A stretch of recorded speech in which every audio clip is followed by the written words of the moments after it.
free to shift your seats as it might be helpful to see or hear. A beautiful, warm day. Hard to believe it's the end of November. I guess it's not the end of November, is it? It's the middle of November. So this morning I'd like to take some time for questions and responses, and as I always try to remind the assembly how important questions are, that the way that our tradition stays alive is through inquiry. There is not simply an orthodoxy which we absorb and then pledge ourselves to. That in this way we're constantly asking questions. And even meditation itself is a kind of inquiry. There's a kind of continual intimacy that emerges from being present with something that we don't have this idea that we know what it is. Like we don't even know what it means to be embodied. We don't know what our body is. We don't know what our breath is. We don't know what our mind is. There's no edges on it that we can grab and say, oh, this is what this is. So even meditation is a kind of question of what is this? What is this moment of embodiment? What is this moment of spirit, of breath? What is this moment of consciousness? And so right at the very basis of how we're practicing, this inquiry is happening all the time. And then it comes out to touch many things. What's that stick? What's that stick you carry? Right? Or why do we do this thing this certain way? Why do we always do things 3 times? Those kinds of questions are also part of it. So anyway, I would invite you this morning to ask any type of question. No question is a bad question, unless it's not a question.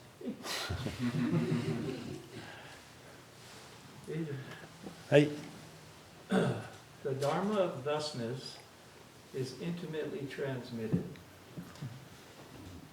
Can language work with this? And if so, that is my question. So that's the first line of the Sandokai, or the Harmony of Difference and Sameness. One of the, technically it's a sastra. A sutra is something that a Buddha has taught. A sastra is something that an ancestor has taught. So this sastra is about how it is that the Buddha Dharma travels, how it is that the Buddha Dharma is transmitted through time and through space. And so what is intimacy here? This is the real question. It's not just that there is some group of teachings, like in a book, that someone reads and understands and then teaches someone else to understand those words in a book. It's that the Buddha Dharma we have, the teachings in books and in embodiment and in the practices, they're all about the Buddha that you already are. They're all about the heart which already at its core is awakening. And so the transmission is not that one person has something that they give to another person. It's that they participate in that awakening. And as we participate together, then it appears as if the Dharma of thusness travels. But it doesn't travel. It simply is. Maybe we could say our instances of awakening to it are like lights flickering across the surface of a lake. When the moon comes up, it kind of looks like it's traveling.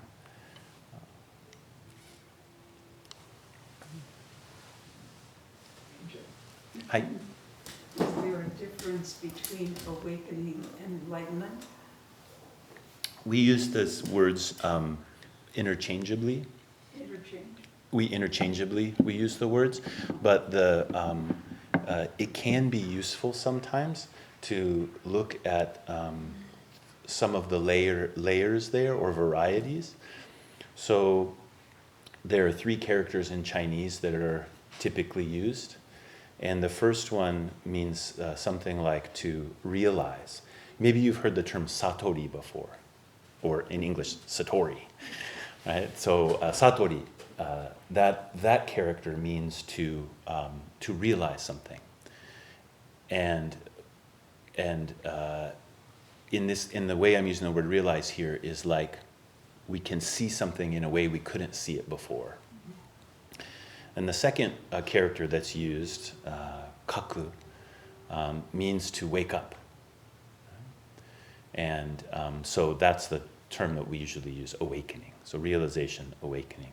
And then there's a third term, sho. This is the term that Dogen Zenji uses the most and often gets translated as verification. But I don't like that translation very much. This character means something like to speak the truth, or to be, for something to be true. I prefer the translation actualization. Actualization. Because the difference between these three, when we take up a kind of facets of awakening, is the first one is something that happens with consciousness. It's like we see into it. The second one is like what we do with our whole being. We wake up to. It's not only seeing into, but it's like a opening through us. Not just through consciousness in a kind of head way, but also through our body, through our embodiment, through our life. And this third one, actualization, is the total harmonizing of a life with awakening. And so in this one, it's not about an experience. The first two, we can talk in terms of experience. But the third one is just dropping off experience, dropping off experience, dropping off experience. There's nothing to hold on to. So that's the quality of actualizing. When we make something actual, there's no distance from which to perceive. So we can get in there and play with the words a little bit, which is only useful in as far as it helps our inquiry. Like we may see into something really deeply as a kind of awakening or kind of realization, but then the question comes, what do we do? What do we do with that? Once I hold on to it, now it's just a memory. So if we look at these different ways of understanding awakening or awakenings, we can see a kind of movement, a kind of guidance that comes from it. And can I ask more? Sure. So, with awakening, do we continue, assuming that Mama's table comes, do we continue to accrue karma? Yes. So the perfect awakening of a Buddha is said that there is no more accruing of karma, but there still is the remnants of karma. And so the Buddha Shakyamuni, who was the Buddha of this world, many times in his life when something would happen and people would say, but you're the Buddha, how could this be happening? And he said, well, there's still karma. I'm not accruing more karma, but there still is karma which is working its way out until the dissolution of his physical body. That's called perfect nirvana. And in that place, there was no longer, all of the karma was finished. This is the kind of legend or story.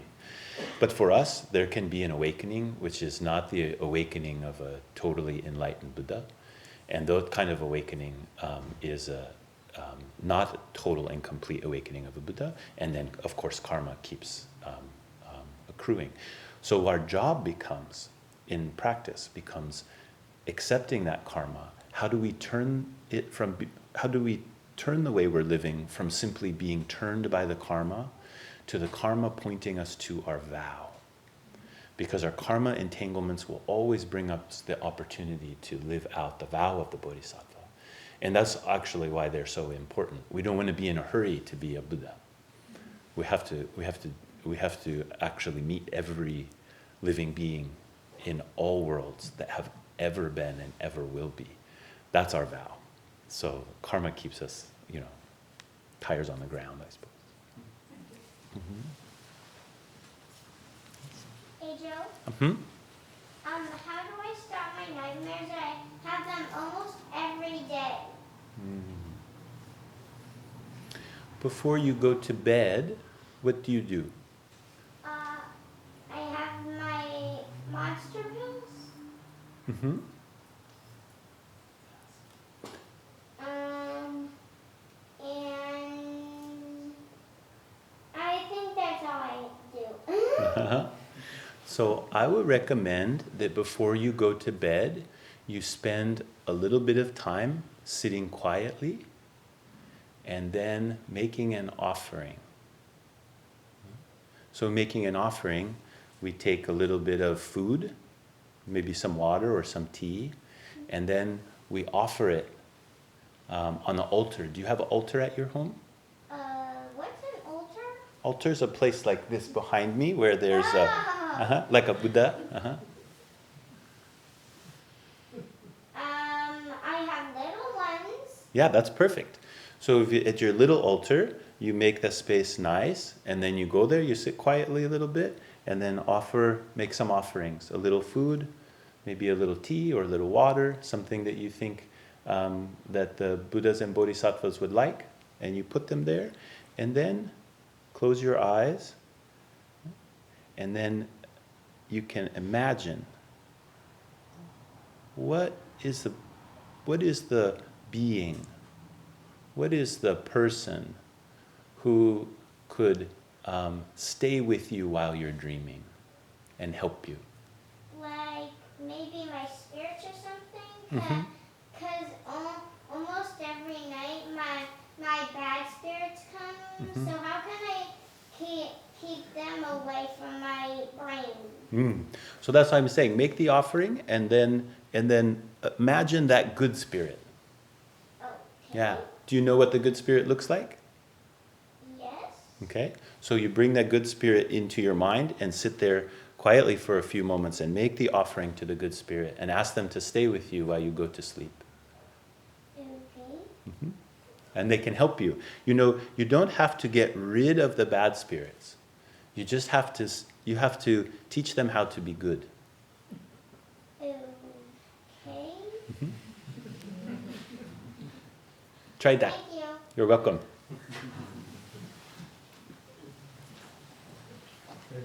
Hi. My question is about the heart, but I can only get it through the mind. I'm sorry. There was this guy, lived in the 1700s, named Baron von Munchausen, a German guy. He was kind of a lunatic.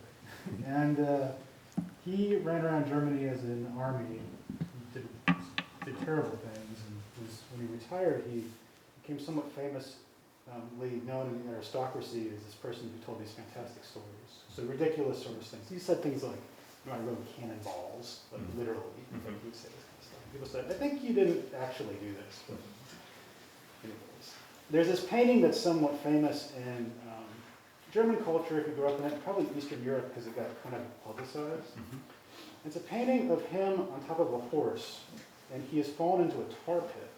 Okay. And he's pulling himself out of the tar pit by his own hair. And that's the picture of the painting. And I think he probably said that he did this. It was effective or something. Right? Well, fast forward a couple hundred years, and you have philosophers interested in this kind of guy. And you had Karl Popper and this guy named Hans Albert. Anyways, they're epistemologists, and they're interested in why we know what we know. And they come up with this thing called the Munchausen trilemma. Okay, so no questions about it. The trilemma is, broadly speaking, that all truth, anything you can say to the world, there's these three things that underpin it. One is that it relies on infinities, relies on circular reasoning, and reliance on Dharma. And that fundamentally, if you dissect things far enough, you have these three things. If it's true or not, it can be debated. There's lots of questions here. It's an unanswered question, sort of. But in my experience, this is likely true, these things. Been thinking about this question some, and if it's true that all truth that we know underlies these kind of three things, well, the inverse is true also, that truth is actually dependent on these things. So truth is dependent on infinity. It's dependent on circular reasoning. It's dependent on Dharma. Yeah. So the question about the heart there is really about, it's close to why practice, maybe closer to what practice. And maybe if all practices and the kind of, I'm always bewildered by what religion can offer people. It's just very interesting what it can do. All religions. Why this one? So the short answer is it depends on your karmic circumstances. So the why of this one, I always say, I'm a Soto Zen Buddhist because I met my teacher and he's a Soto Zen Buddhist. And why did I meet him? Because the karmic circumstances were such which our paths crossed. So this is very simple, like a simplistic answer, but I think very important and powerful. It points at something about the acceptance of our life. Not in an abstract way, but in the actuality of the living. To riff a little bit off of what you were presenting with the trilemma. It's called formally the Munchausen trilemma. Trilemma, I like that term. It's like a dilemma, it's like a trilemma. Yeah, quadlemma. We could have like a 10,000 lemma, a myriad lemma. What I hear in that, as you were talking, what I heard was freedom. That if we take a epistemological view, like from a epistemologist, Western epistemologist, there can be a certain flavor where it's like, how do we nail this down? And I think we've learned so much through that kind of inquiry. Is a very important inquiry, but it also has a limitation. Is frozen in a certain way, and so we come up with these kinds of paradoxes. When I hear that paradox, I think freedom, and it is. I like to see that painting. It is pulling yourself out of the tar pit by your hair, because the heart is totally free, and the phenomena that move through us, sometimes we identify as being experience, and sometimes we identify as being like my imagination, but these are they're not really dividable, and so but we pretend as if we know what things are. To me, that's the tar pit. And in the tar pit, the only way that we get out of the tar pit, the only way that we could become free is through this way, or this acting, which is not about anything outside. And that's the true miracle of the heart, is that the heart has this faculty to allow all experience to move through this aperture and to appear as a phenomena, whether inside or outside of me, constantly. But because I don't trust its freedom, I stagnate it. And in that stagnation is where, from a Buddhist perspective, this is where suffering arises. Because I'm now holding on to something which is totally free, but I'm just clenched onto it, and the clenching reproduces itself again and again.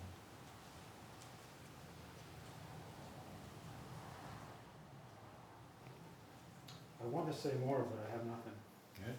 Well, and so then to come back to like in that dilemma of the everythingness, why would we do anything, or how could we choose anything?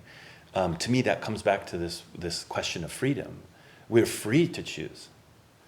And in the freedom of choosing is very different than when we think there are all of these different religions, there are all of these different ways, there are all of these exteriorities, and that our mind gets absorbed in them, but we've cut them off from the root.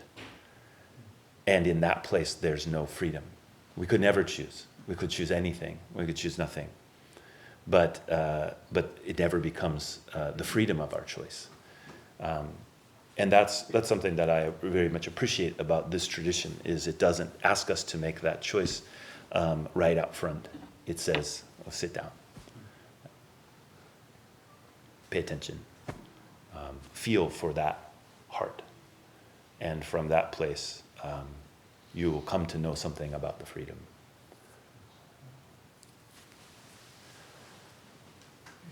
I've been thinking lately about the Buddha and about Avalokiteshvara, Sabha Bodhisattva, who I like very much. But Buddhism, the Buddha lived when in a world where Hinduism was there. And I find a lot of the stuff, rebirth, gods, people, Hindus, are trying to make Buddha a Hindu. And what he said is there's no permanent self. You live and you die. You know, life is uncomfortable because it's constantly changing. And this is how you can get out of it. But it seems to me that a lot of it has been incorporated into Buddhist teaching. Avalokiteshvara is an example. She's like the Mary in the Catholic Church. I love Mary.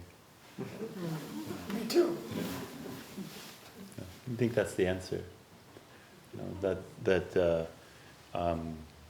We don't, from a historical perspective, we really don't know much about the Buddha. Really, very close to nothing. It's amazing he wasn't killed. But we do know that 2,500 years ago, in terms of the shift of humans, it's not such a long time. So, what were the hearts of the people of the Buddha's time like? I think we could guess that they were much like our own. That doesn't mean they saw the world in the same way that we do. But the quality of seeing, the actuality of suffering, facing the difficulty of a human life was the same. So what medicine did the Buddha have to offer to start the wheel rolling? See, we call the Buddha the one who started the wheel of the Dharma rolling, not the one who gave us the whole wheel and then said, don't add anything or subtract anything. The Buddha just started the wheel rolling.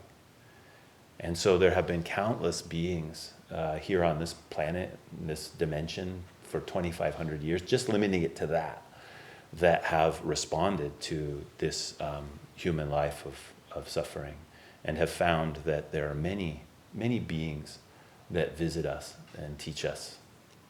And so I'm not too concerned about the keeping it pure in the kind of sense of the inside and outside pure. I'm more concerned with how does this effectively respond to the conundrum of a human life. And in that sense, Avalokiteshvara, I mean, she just responds to you. So we don't need to like find the place that the Buddha said, you know. Yes. Well, in Kaz's book on the Heart Sutra, he defines the word ava, means looking down from a heaven. And that's doesn't seem Buddhist to me. Even though I like what she represents. Even in the most unfantastical type records of the Buddhist teachings, they are filled with beings from all kinds of places other than just humans. So we could say, yep, the Hindus got a hold of it and they put all that stuff in there. And there are plenty of Buddhists, particularly Western Buddhists, that's how they would like to roll. So it seems kind of boring to me, personally. It seems like a terrible waste of the capacities we have to see in different realms. But for some people, that's what they need. So I'm okay with that. I would say for you, because you're my student, I would say, don't worry about where it comes from. Avalokiteshvara speaks to you. And that is a great mystery. How can she speak to you? And so if we focus on that question and listen for her voice, then is the heaven a metaphor? Is the heaven literal? Is the heaven imaginal? All of those things are not so important, just that you can hear her voice. That's what's important. The Buddha does say, there is no permanent self. Yeah, hallelujah. That's why we can be free. Yeah. Permanent self would be horrible. Right? Could you talk to me a little bit about reciting a sutra every day? Yeah. And because every day it's different what I do, and I bring with whatever I am, and there's similarities and there are differences. But what about like just really, sometimes my mind is dissecting, sometimes I'm distracted, you know, but what about bringing my heart to it, or my something besides just my analytical mind, or my and I mean, I was thinking, like, what if I just swirled on paper with colors, or what if I don't know. Do you have any suggestions? Yeah, I have a lot of suggestions, actually. This is one of my favorite topics. So I would start from the side of how it is that our way of reading and engaging text has become very, very narrow.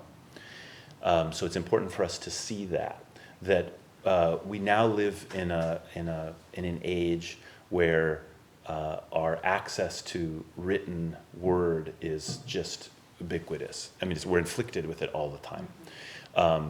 And there's some wonderful things about that, but there's also some real problems. One of the problems is that we've given over almost entirely to a way of encountering text as being about meaning extraction. That's what we think of. That's the reason there's language in our general way of regarding it. Right? So there's these words and there's meaning in there, and how do I get the meaning out? The words and the meaning are separate. And so when we engage with language that way, there's some really helpful things about that. Like I was setting up something for my wife yesterday on the computer and the TV, and I had directions, and I needed to extract the meaning from those directions to be able to apply them to what I was doing. Great. Right? That's helpful. But there's so much that is more rich about text than extracting meaning, consciously extracting meaning from text. And so when we come to sacred texts, the way that they have been regarded for millennia shows us a very simple way to work with text in a different way. But we have to do a little bit of work to say, okay, I'm not going to do the meaning extraction thing, right? That's one way to study sutras, and you can do that. That's okay, but don't just do that. And so one of the ways is recitation. And one of the beautiful things about recitation is if you're really involved in the recitation, if you stop to try to think about the meaning of it or to try to figure it out, you'll stop reciting. You can't really do both at the same time. Even to the extent, like there are many sutras and sastras which I've memorized, and chanting together in the morning here at the temple, I can go on autopilot and just I can imagine a lot of different things. I could think about what I was going to cook for dinner, all those things I could do. But if I turn back to the text and try to understand what it's saying, I can't keep chanting. I can't keep up. I can't really keep with the group. I'll stumble over. It's like my feet will get caught in it. So it's this great technology for a great way of practicing with text that requires something different of us. So in that recitation, there's also, we don't just open it up and start reading. We make offerings. We make prostrations. We reenact the assembly of the Buddha. So if it's a sutra that we're reading, let's say it's the Heart Sutra, our understanding is this is a sutra that is preached by the Buddha. And so we reenact the assembly of the Buddha, and then our voice is the voice of the Buddha. The Buddha's voice is moving through our body. So my recitation is that receiving and enacting of the sutra. And the idea of the meaning or anything else about it is unimportant. Then we might start to feel into the vibration of the sutra. There are seeds being planted in places that we can not only can we not see at that moment, we don't have the capacity to see. There are places that are not, they're not visible. They're not of the visible world. So that kind of recitation is really wonderful. And then what you'll find is there's these pieces of the sutra will come up through your life as you're living and you see something. And then the meaning of those words will appear through something that you encounter in your life. There's some really beautiful paintings done in Chinese, which mirror some other religious traditions have a similar thing, and definitely in Islam, where they're supposed to be drawing pictures of things that do calligraphies that have a shape, and these Chinese paintings, they're like a painting of the sutra or characters of the sutra, but they're written in such a way that like there's a whole scene, like a mountain and the trees and everything, river, but it's all made of these little characters.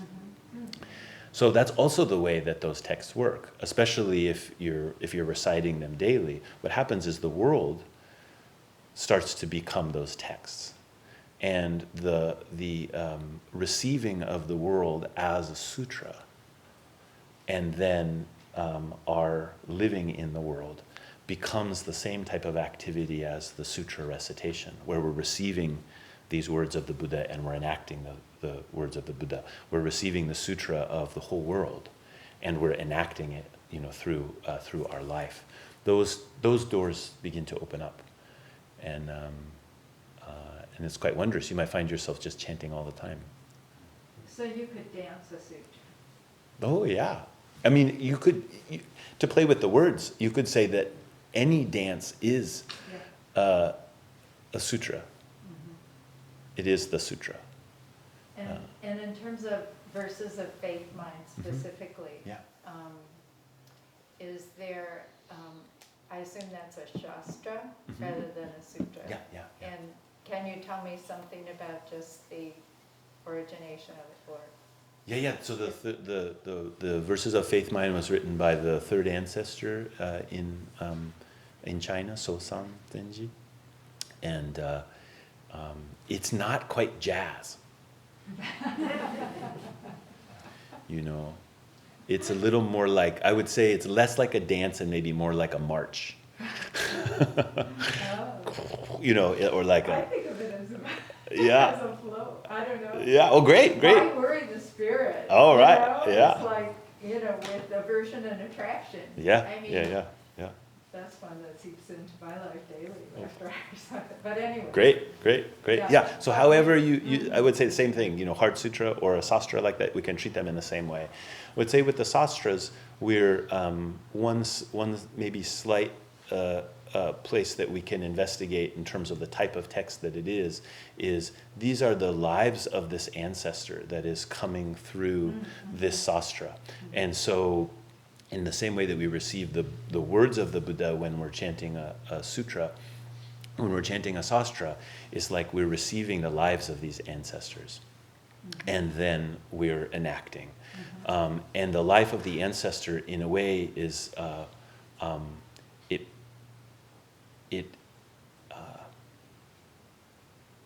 it's very personal. The raksu that you're wearing, the lineage through which you receive the precepts, the third ancestor is there. His hand touched all the way, through. And so there can be a slightly different quality to that than when we're reading, particularly the more Sambhogakaya Buddha sutras, like the Lotus Sutra or Heart Sutra or something like that. Thank you. Okay. Hi. The question whether I should ask this following. Because some are white-eyed cats and white oxen. I have no idea. Yeah. Other than it's there. And it's So that reference in that Sastra, which is the jewel mirrored samadhi or precious mirror samadhi, then there's a reference that says, jeweled tables and ornate robes for those who are Vulgar? Yeah. vulgar. Is that the term? Vulgar. Vulgar, yeah. Tradition, ornate. Yeah, so you can think about the reference happening there is that for those who are vulgar, with jeweled tables and ornate robes, we have a beautiful things that call people's attention because their subtle mind is not very attuned. And without that kind of subtle attunement, we need something that is more outwardly precious. So that a being that only knows about preciousness as an outward thing, as an outside thing, can receive the Dharma, and their life stream could be affected by the force of the Buddha Dharma. Right? So that's one thing. But for those who are wide eyes, cat and white oxen, saying those with the subtle mind, right? Is it cat? Cats and white oxen. Yeah, I don't know about the cat. But the white oxen is a very old symbol or a very old reference about the Mahayana, or the one vehicle practice of the Buddha, which means there are no beings outside at all. We say that the whole world is riding on the back of this white oxen. This is an image from the Lotus Sutra. And so I don't know about the cat. But the white oxen, and then I would say further for that, I once saw a white ox, and there's something very direct in that subtlety that can't be, there's no explanation for it. It's like the moment in which you see. So I have all that kind of like, white oxen is symbolic for this or symbolic for that, but in seeing the white oxen, there's a awakening that is different than that kind of symbolic reference. So we should be asking about that. You know, what is it?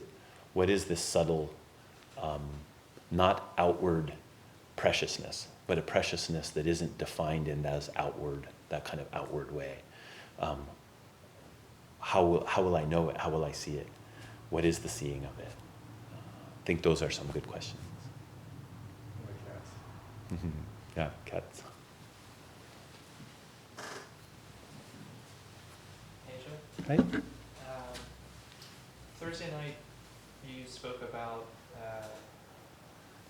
compassionately contemplating the functional interdependence of all things. Yeah.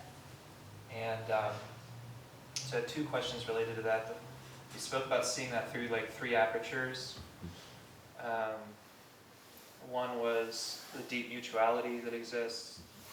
One was relinquishing the notions we already had about relationships between. And I can't remember the third one, so that's the first question. And then we spoke at the questions that came up were all about fear. And the fear that I was sitting with at the end of that was this,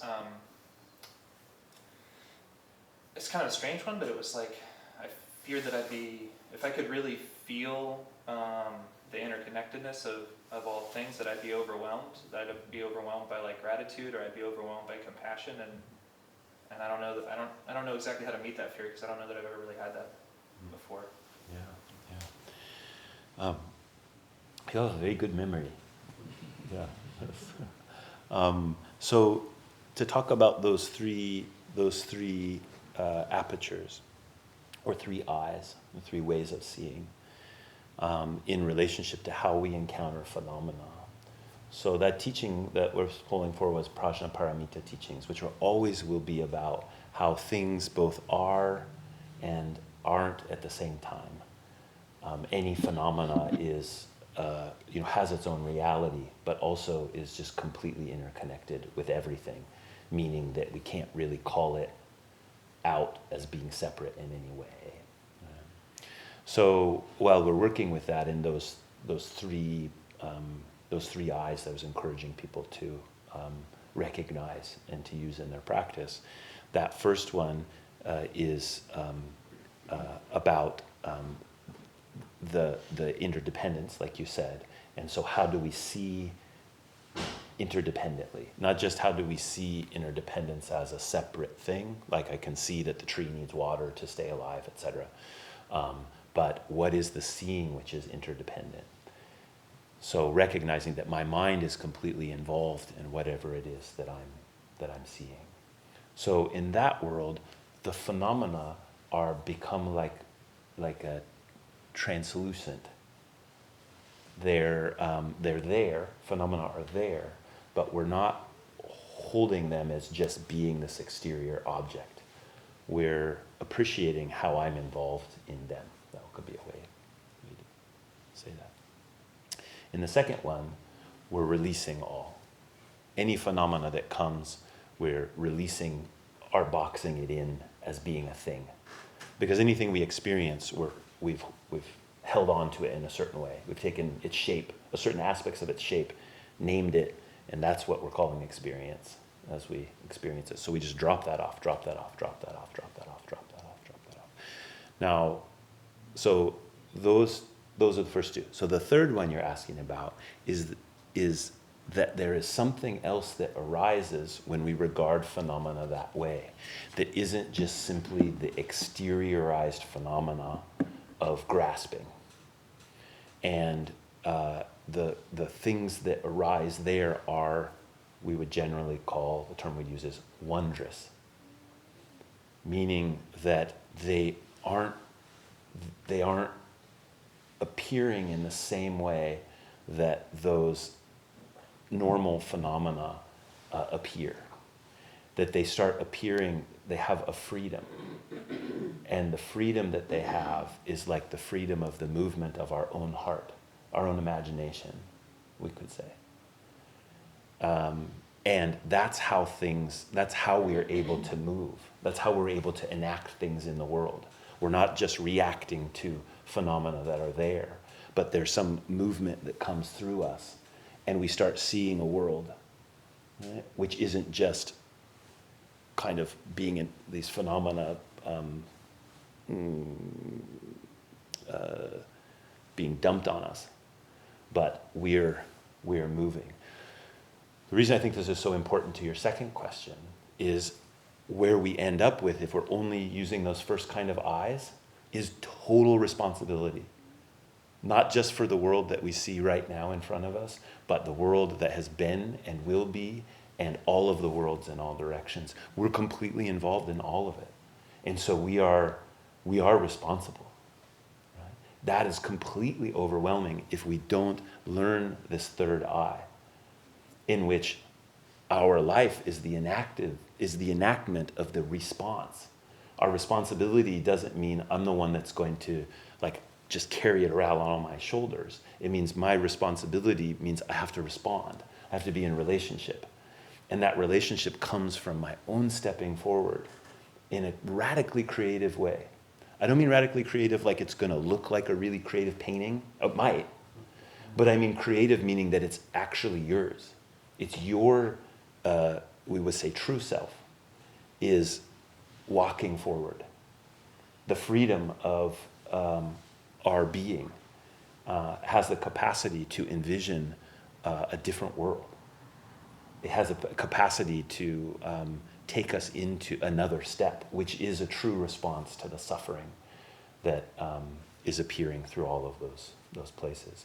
But if we don't do the first two, that one can't come about. If we don't realize that we are, I don't mean realize just like, oh, I kind of get it. I mean like deeply in our bones, feel that deep interconnection, or maybe feel isn't even strong enough a word, know that deep interconnection, then this creative response can't come forward. So that's where I would point you, that in that fear of like, I'll just be completely overwhelmed, you will be completely overwhelmed. And in that complete overwhelm is the chance for that true creativity to emerge. But it takes those first two types of practice to keep it balanced and to keep it really alive. Otherwise, we imagine something, we turn it into an object, and then we just, the flagpole's on the top of the hill and we're just running to get there. The creativity shuts down. So that's very kind of out there and intellectual, but did that connect in some way? Yes, it did. Right. It helps. It's just so radically different to de-objectify and keep everything at a distance. Yeah. You know what I'm saying? Yeah, exactly. That's the tar pit. I mean, that's what we're doing all the time, and it really I'm going to try to turn this to an up note, and then we can finish. Is we have not only the capacity, but we have the opportunity, moment after moment after moment, to wake up to that essential bright freedom.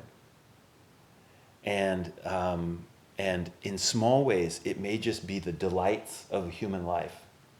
You know, it might be being able to walk out into the yard and see the beautiful change of color on the persimmon tree, and then these persimmon hanging there. And for me, the excitement of when the leaves fall, there's going to be these orange fruit in a tree without leaves. It's like, oh my God, that's so cool, right? So it may be things like that that call it out of us. But as we grab onto that as an object, then we demand that for our satisfaction rather than giving it away, right? The things that are pleasurable in a human life or inspiring. Now that becomes, oh, I need that to be satisfied, as opposed to the total freedom of that moment of, oh, the leaves, right? And so that's what practice is about. You know, that's the good news, is that actually that's the basis of our consciousness. The basis of how it is that we experience life moment to moment is that level of freedom. And so, you know, that can be frustrating sometimes because we don't always feel it, you know, and life can be difficult. But I really encourage everyone to cherish the ways in which your heart turns towards that kind of freedom, and then enact it. You know, be generous with it. Be generous with yourself, and be generous with that to the world. Anyway, I'll stop now.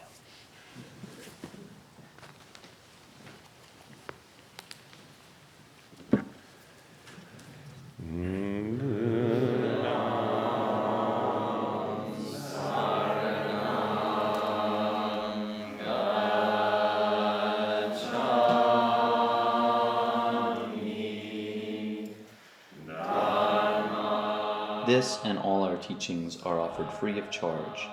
If you would like to make a donation, please visit our website at buddhaeye.org and click the donate button at the top of the page. Thanks.